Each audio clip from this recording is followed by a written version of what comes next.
¿Qué resolvió la intervención militar de Estados Unidos en Afganistán? ¿Qué resolvió? ¿En qué ayuda al pueblo? Muertos y muertos y muertos. ¿Qué visión tenemos nosotros de Afganistán? Que ha fracasado la política guerrerista e intervencionista del imperio de los Estados Unidos en el mundo. Y que deben sacar conclusiones muy claras en sus amenazas a las otras regiones del mundo. Extra, urgente, último minuto. Hola amigas y amigos, ¿qué tal? Reciban un cordial saludo, esperamos que se encuentren bien y una vez más los acompañamos con información importante acerca de los últimos sucesos en el mundo, en esta ocasión con noticias del acontecer en Venezuela en el día de hoy. Pero antes de empezar con el desarrollo de las noticias, queremos enviarle un saludo muy especial a Ever Reverol en Venezuela y a José Gerardo González en Ecuador. A todos ellos queremos agradecerles por ver nuestras noticias a diario y por seguir este canal informativo. Así que si también a ustedes les gustaría recibir un saludo como este, les invitamos a que nos comenten el país desde donde se reportan. Esto lo pueden hacer en la sección de comunidad de nuestro canal o en la sección de comentarios de este video. Ahora sí, comencemos con la información. Aquí empiezan las noticias de último minuto.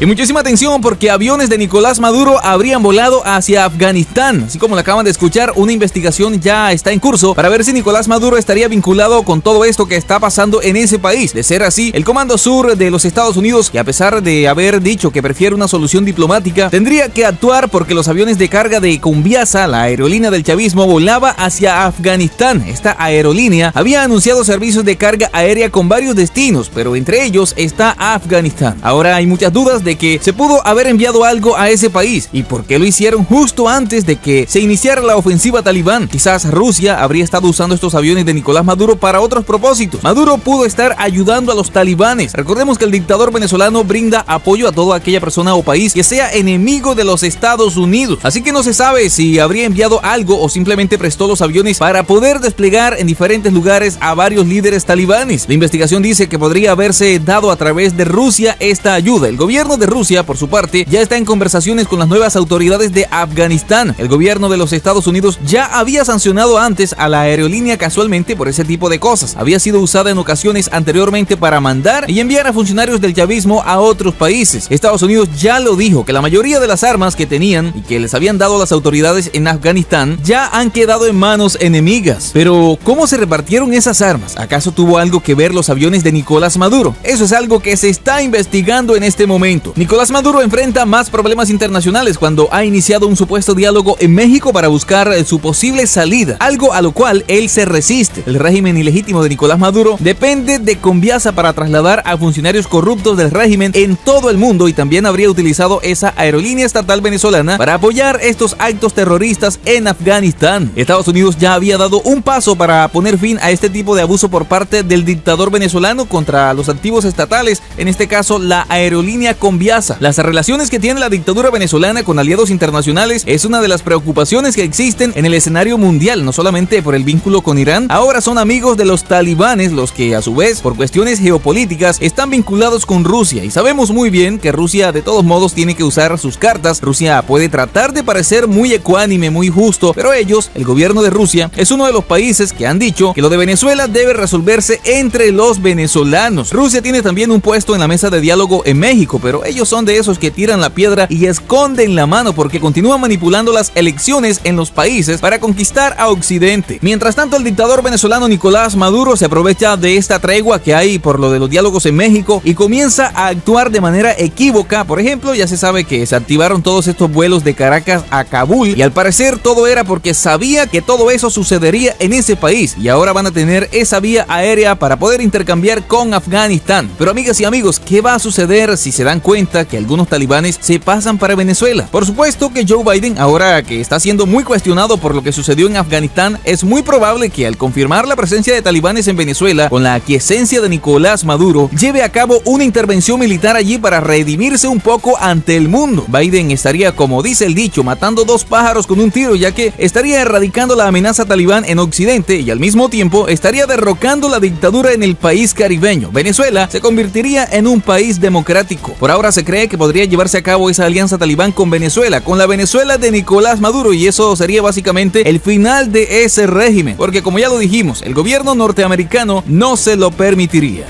Estados Unidos se retira de Afganistán y deja un país en guerra civil.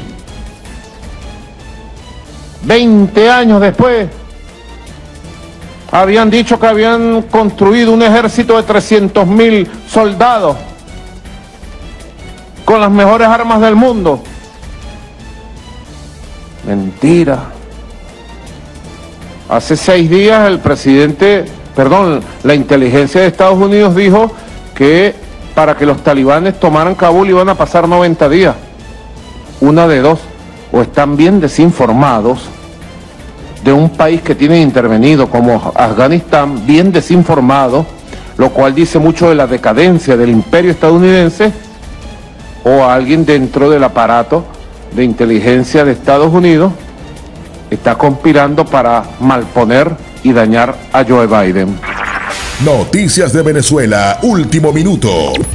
Y muchísima atención a esta información porque son noticias de último minuto de lo que está pasando en el mundo. Noticias de Venezuela hoy. Diosdado Cabello, el número 2 del chavismo, amenazó a Juan Guaidó tras el inicio del diálogo y ha dicho que tiene que pagar con México o sin México. Así como lo acaban de escuchar, Cabello tildó al opositor venezolano de inepto y ladrón en su primera intervención desde el comienzo de las negociaciones. Diosdado Cabello, diputado de la Asamblea Nacional, vicepresidente del oficialista Partido Socialista Unido de Venezuela y hombre fuerte del régimen de Nicolás Maduro, lanzó una dura amenaza contra el presidente interino y líder opositor Juan Guaidó. En su programa de televisión Con el Mazo Dando, Cabello describió a Guaidó como un personaje de lo más triste de la política venezolana de todos los tiempos. Lo calificó como un ladrón que algún día tiene que pagar con México o sin México, haciendo referencia a los diálogos entre la dictadura y la oposición que comenzaron recientemente en ese país. Este tipo va a pasar a la historia, dijo, como el ladrón de los ladrones del país y algún día tiene que pagar con México o sin México. Eso sí, con México o sin México porque es un ladrón. Así lo disparó Cabello para luego enfatizar, inepto y ladrón, así lo ha dicho. Este fue el primer pronunciamiento del político chavista tras el inicio de la negociación entre el régimen y la oposición venezolana en México. El diálogo continuará el 3 de septiembre con un avance todavía incierto, pero se destaca el rol diplomático relevante de México tras albergar el inicio de los contactos. Las conversaciones arrancaron recientemente en el Museo Nacional de Antropología de México con una mediática firma del documento entre el presidente oficialista de la Asamblea Nacional, Jorge Rodríguez, y la opositora Plataforma Unitaria de Venezuela representada por el abogado Gerardo Blart. Con este proceso impulsado por Noruega, la oposición exige elecciones libres en los comicios regionales del 21 de noviembre, mientras que Maduro pretende que se levanten las sanciones internacionales. El gobierno de México del presidente Andrés Manuel López Obrador aceptó ser sede como reflejo de su visión latinoamericana y caribeña, explicó este lunes a una agencia internacional. Tras un fin de semana de expectativas, la oposición y el régimen de Venezuela anunciaron en un breve comunicado conjunto que retomarán las negociaciones del 3 al 6 de septiembre tras sus reuniones constructivas en México. Los dos actores no aclararon cuáles fueron los resultados finales de este primer ejercicio ni precisaron si volverán a reunirse en la capital mexicana. Pero tras la primera fase de este proceso, las autoridades de Venezuela liberaron el domingo al exdiputado opositor Freddy Guevara, un estrecho colaborador de Guaidó. Stalin González, quien participó en las negociaciones, celebró recientemente el hecho como una buena noticia al señalar que espera la liberación de todos los presos políticos. Millones han perdido la confianza en la política y por ello las negociaciones en México son un reto mucho mayor. Sin embargo, estamos comprometidos a darlo todo para dar fin a esta pesadilla. No descansaremos hasta lograrlo. Así lo expresó en sus redes sociales. Con base en lo afirmado, la agenda de las delegaciones incluye la negociación sobre los derechos políticos para todos, garantías electorales y un cronograma para elecciones observables, según el memorando de entendimiento divulgado el pasado viernes. También abarca el levantamiento de sanciones, la renuncia de la violencia, la reparación de las víctimas, protección a la economía nacional, medidas de protección social y garantías de implementación, seguimiento y verificación. Construir acuerdos que nos permitan salir de la crisis que vivimos es fundamental y debe estar por encima de cualquier diferencia. Así lo añadió González.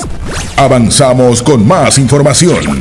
Estás viendo Noticias de Última Hora. Y muchísima atención, damas y caballeros, porque siguen creciendo las relaciones entre el régimen de Nicolás Maduro y el régimen de Irán. Nicolás Maduro conversó con Ebrahim Raisi, el nuevo presidente de Irán, y dijo: acordamos fortalecer nuestros lazos de cooperación. El dictador venezolano informó que mantuvo un diálogo telefónico con el mandatario del país persa, señalado por avalar torturas a disidentes durante su pasado como fiscal. El dictador de Venezuela, Nicolás Maduro, sostuvo recientemente una conversación telefónica con el mandatario electo de Irán, el clérigo ultraconservador y jefe del Poder Judicial, Ebrahim Ebrahim Raisi, en la que afirmó que acordaron estrechar los lazos entre los países. Sostuve una conversación telefónica con Sayer Ebrahim Raisi, presidente electo de la República Islámica de Irán. Acordamos fortalecer nuestros lazos de hermandad y cooperación para avanzar en la lucha conjunta frente a las agresiones imperiales en contra de nuestros pueblos. Así lo escribió Maduro en su cuenta de Twitter. Hace pocos días, el régimen saludó la elección de Raisi y felicitó al pueblo de Irán por el desarrollo impecable, democrático y participativo de los comicios celebrados un día antes. Entonces, el régimen le dijo al presidente electo iraní que cuenta con el apoyo incondicional de Maduro y de la revolución bolivariana para profundizar aún más las relaciones entre ambos países y de esta manera enfrentar las batallas por la justicia social, la dignidad y la soberanía. Raisi es un pilar del poder judicial del país y como tal, responsable de graves violaciones de los derechos humanos, incluidas las ejecuciones masivas de presos de la oposición en 1988. Denuncian varios activistas en el exilio que fueron testigos de las atrocidades cometidas por el nuevo líder persa. El único lugar para Raisi es el banquillo de los acusados, no la presidencia. Así lo dijo días atrás Shadi Sart, directora ejecutiva de la ONG Justice for Iran, con sede en Londres. Raisi, de 60 años, es un Ayatollah, rango inferior a un ayatolá en el clérigo chiita, y lleva más de 3 décadas en la judicatura iraní, que lidera desde el año 2019. Nombrado fiscal adjunto del Tribunal Revolucionario de Teherán a mediados de la década de 1980, desempeñó un papel clave en la ejecución en 1988 de misiles de detenidos marxistas o de izquierdas, en su mayoría sospechosos de ser miembros del movimiento prohibido de los Muyadines del Pueblo, PMOI por sus siglas en inglés, y retenidos en las prisiones de Evin y Gohardast, cerca de Teherán, según los activistas. Raisi logró una holgada y esperada victoria con el 61,9% de los votos en las presidenciales de Irán, pero la participación electoral fue excepcionalmente baja por los estándares del país. El triunfo de Raisi se daba por hecho debido a que sus contrincantes no suponían una real competencia, lo que también influyó en el desinterés de parte de la población por la cita electoral. De los 59 millones de iraníes convocados a las urnas, solo acudieron el 48,8%, el dato más bajo de todas las presidenciales celebradas desde el triunfo de la Revolución Islámica en 1979.